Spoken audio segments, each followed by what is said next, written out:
Hey guys, and welcome back to the ninth episode of Hello C++. So in the last video, we have discussed about conditional statements, if-else conditions. ठीक है, हमने last video में conditional statements क्या होता है, if-else condition क्या होता है, else-if क्या होता है, and short and if-else क्या होता है, इसके बारे में डिस्कस किया था. ठीक है, एंड थियोरेटिकली हमने देखा कि कंडीशनल स्टेटमेंट्स क्या होता है, if-else क्या होता है, what is the significance of if condition. ठीक है, सिंटैक्स क्या होता है एंड किस तरह से वर्क करता है, ये सब हमने थियोरेटिकली देख लिया है. एल्स इफ के बारे में भी देख लिया एंड हमने प्रोग्राम भी देखा था, पर हमने इसे रन नहीं किया था. ठीक है, सो आज हम इस प्रोग्राम को रन करेंगे and will also see else if condition. Else if condition कैसे ऐड करते हैं ये भी हम देखेंगे. So without wasting any time, ठीक है, let's start with the programming.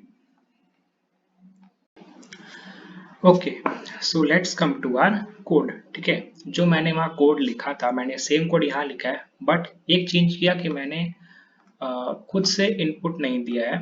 In fact I have taken input the values of A and B from user. ठीक है, अब सीइन क्या होता है, मैंने लास्ट वीडियो में मैं डिस्कस किया था. Cin is used for just initializing the variables. ठीक है, अगर कोई वैल्यू मैं इनपुट कर रहा हूँ, then I have to initialize that value with the associated variable.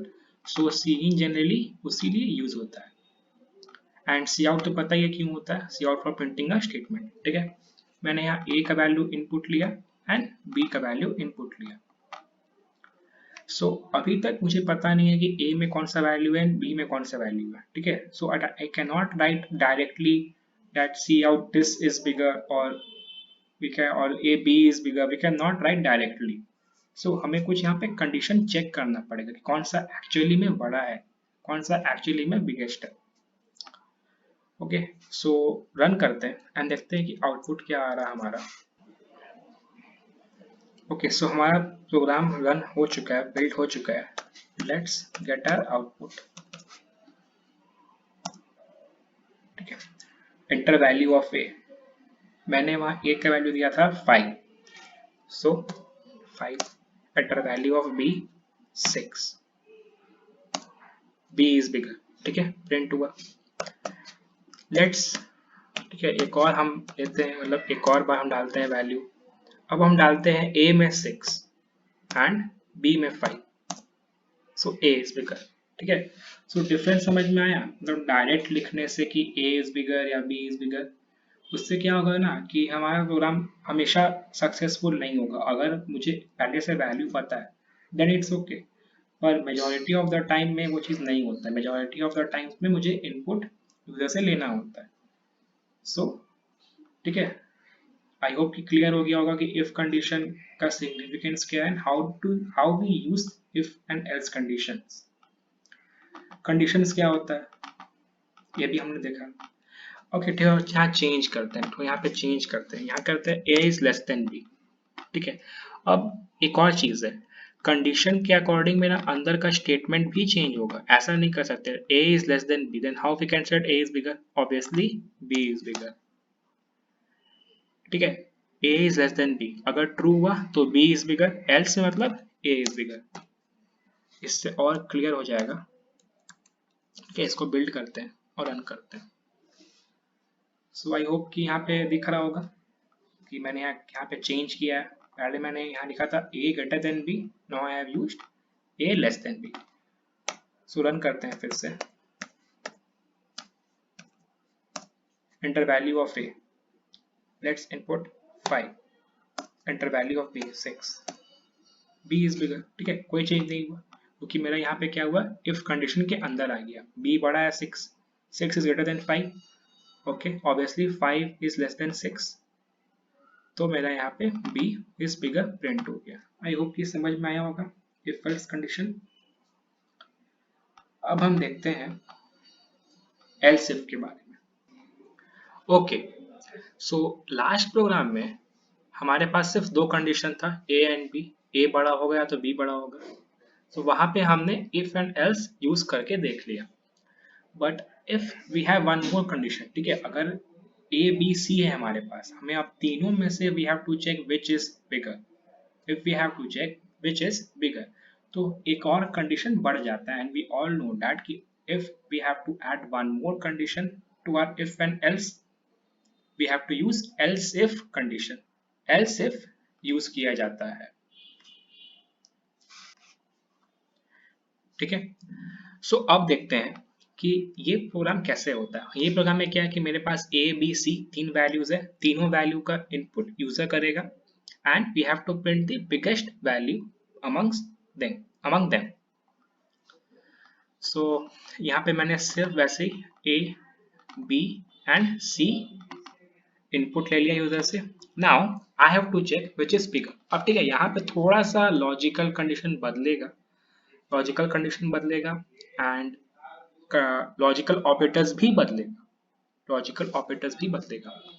सो अब अगर हमें बताना हो कि ए मेरा, अब हम सोचते हैं, लॉजिकली सोचते हैं, पहले बिना प्रोग्राम को देखे हम लॉजिकली पहले सोचते हैं कि अगर मेरे पास तीन वैल्यू है, अगर उसमें से ए कब बड़ा होगा, when a will be the biggest, ठीक है, या वो मेरा b से भी बड़ा हो एंड वो मेरा c से भी बड़ा हो, ठीक है।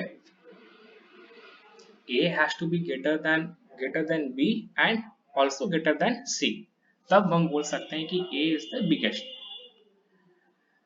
so a मेरा b से बड़ा है एंड, ठीक है, तो यहाँ पे मेरा वो एंड ऑपरेटर काम आया, ठीक है, एंड ऑपरेटर काम आया and a greater than c, तो क्या होगा मेरा a is bigger। अगर मेरा a b से भी बड़ा है एंड अगर मेरा a c से भी बड़ा है, तो अगर मेरा ये पूरा एक कंडीशन हुआ, ठीक है, ये पूरा मेरा एक कंडीशन हुआ, ब्रैकेट में डाल देते हैं इसे बेटर अंडरस्टैंडिंग के लिए। तो ये मेरा पूरा ये एक कंडीशन हुआ कि मेरा a b से भी बड़ा है एंड a मेरा c से भी बड़ा है, then we have to print a is bigger, ठीक है। अब दूसरा क्या हो सकता है, एक पॉसिबिलिटी हुआ कि मेरा a बड़ा होगा। a कैसे बड़ा होगा, कंडीशन हमने देख लिया। अब देखते हैं कि b कैसे बड़ा हो सकता है। b कैसे बड़ा हो सकता है, वो मेरा a से बड़ा हो एंड वो मेरा c से बड़ा हो, एक और पॉसिबिलिटी बन रहा है। सो b greater than a and b greater than c, ठीक है। सो b को भी सेम चीज होगा, b को भी अगर बड़ा होना है सबसे तो वो a से बड़ा होगा एंड वो c से बड़ा होगा। यहाँ एंड बहुत ही इंपॉर्टेंट है, ठीक है, एंड बहुत ही इंपॉर्टेंट है। तो क्या होगा, मेरा b से बड़ा होगा। अब हम देख लिए बस a बड़ा हो सकता है तो उसके लिए ये कंडीशन है, b बड़ा होगा तो उसके लिए ये कंडीशन है। अब बचा क्या मेरे पास, अब बचा मेरे पास सिर्फ c। Now I am only left with c। अब उस केस में क्या होगा, c इज बिगर। यहाँ पे कुछ स्पेसिफाई करने का जरूरत नहीं है मेरे को, ठीक है, यहाँ पे कुछ स्पेसिफाई करने का जरूरत नहीं है। हम डायरेक्टली कह सकते हैं कि c बड़ा है, बिकॉज a बड़ा होने का कंडीशन हमने पहले ही देख लिया है, b बड़ा होने का कंडीशन हमने पहले ही देख लिया। अब बचा मेरे पास सिर्फ c, तो c इज बिगर, ठीक है, ऑटोमेटिकली ये हो जाएगा। सो अब समझ में आया कि एल्स इफ का सिग्निफिकेंस क्या है। पहले में क्या था कि मेरे पास सिर्फ दो पॉसिबिलिटी था, या तो ए या तो बी, ठीक है। यहाँ पे एक और पॉसिबिलिटी इंक्रीज हो रहा है, यहाँ पे एक और कंडीशन इंक्रीज हो रहा है, then I have to use else if, ठीक है।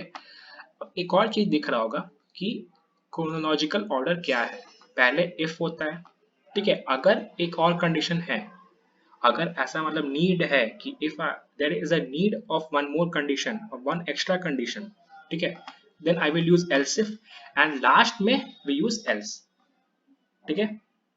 आई होप कि समझ में आ गया होगा। ओके गुड, नहीं समझ में आया तो कोई बात नहीं, आप लोग कमेंट सेक्शन में पूछ सकते हैं, will clear the doubts in my next video, ठीक है। अब एक मिनट पहले इसको रन कर लेते हैं, रन तो किए ही नहीं, let's run it. First build करते हैं इसको, हाँ पहले बिल्ड कर लेते हैं। हाँ, अब इसके बाद हम डिस्कस करेंगे अपना टर्नरी ऑपरेटर, जो last ternary operator and short hand if else जो हमने लास्ट में डिस्कस किया था। सो फटाफट से इसको हम रन कर लेते हैं, prog 11, okay. So enter value of A let's say 6, enter value of B 5, enter value of C 10। क्या आना चाहिए आउटपुट, सी इज बिगर, मेरा एल्स में आएगा, ठीक है, एल्स वाला कोड मेरा रन करेगा। सो hit enter, C is bigger, I am getting the desired output। So I hope कि क्लियर हुआ होगा डाउट्स। कुछ है, अगर अभी भी कुछ बच गया है तो don't worry, you can ask your doubts in comment section. I am always ready to help you out. ठीक है, अब जल्दी से देख लेते हैं अपना शॉर्ट हैंड इफ एल्स के बारे में। ओके, सो अब देखते हैं अपना लास्ट कंडीशनल स्टेटमेंट को, जिसे हम कहते हैं शॉर्ट हैंड इफ एल्स। ठीक है, and we use short hand if else with the help of ternary operator. Ternary operator क्या था, हमने डिस्कस किया था। सो हमने एक और चीज बोला था कि इंपॉर्टेंट पॉइंट है कि conditional short hand if else only works with two conditions. ठीक है, अगर मेरे पास सिर्फ दो कंडीशन है then only it will work. अगर उससे ज्यादा होगा एल्स इफ हम इसमें यूज नहीं कर सकते हैं। Basically if and else use करते हैं। एफ एंड एल्स को जनरली हम एक अलग सिंटैक्स फॉर्म में लिखते हैं। एक्चुअली मतलब उसका वही है, बट इसको अलग सिंटैक्स फॉर्म में लिखते हैं। And it reduces a line of code. So यही है, क्या होता है उसका मेरा सिंटैक्स कि पहले मैं कंडीशन लिखूंगा ए ग्रेटर देन बी, जो भी कंडीशन हो। अकॉर्डिंगली हम यहाँ पे उसका स्टेटमेंट भी चेंज करेंगे। क्या था कि अगर मेरा ये कंडीशन अगर मेरा ट्रू होगा then it will execute this, otherwise this. ठीक है, सो ए, इफ ए इज बिगर तो मेरा ये एग्जीक्यूट होगा, अदरवाइज ये एग्जीक्यूट होगा। सो रन करते हैं इसे, रन करते हैं। enter value of a 5, enter value of b 6, b is bigger। so मेरा ये कंडीशन फॉल्स हो गया इस केस में, क्योंकि मेरा b बड़ा है। b बड़ा है तो मेरा कंडीशन फॉल्स हो गया, so it executes this. I hope कि समझ में आ गया होगा आज का टॉपिक्स बहुत ही इंपॉर्टेंट है। बहुत फ्रीक्वेंटली हम इस कंडीशनल स्टेटमेंट्स का अपना यूज करेंगे अपना फर्दर प्रोग्रामिंग में। सो आई होप कि समझ में आ गया होगा। सो ओके गाइस, आज के वीडियो में इतना ही।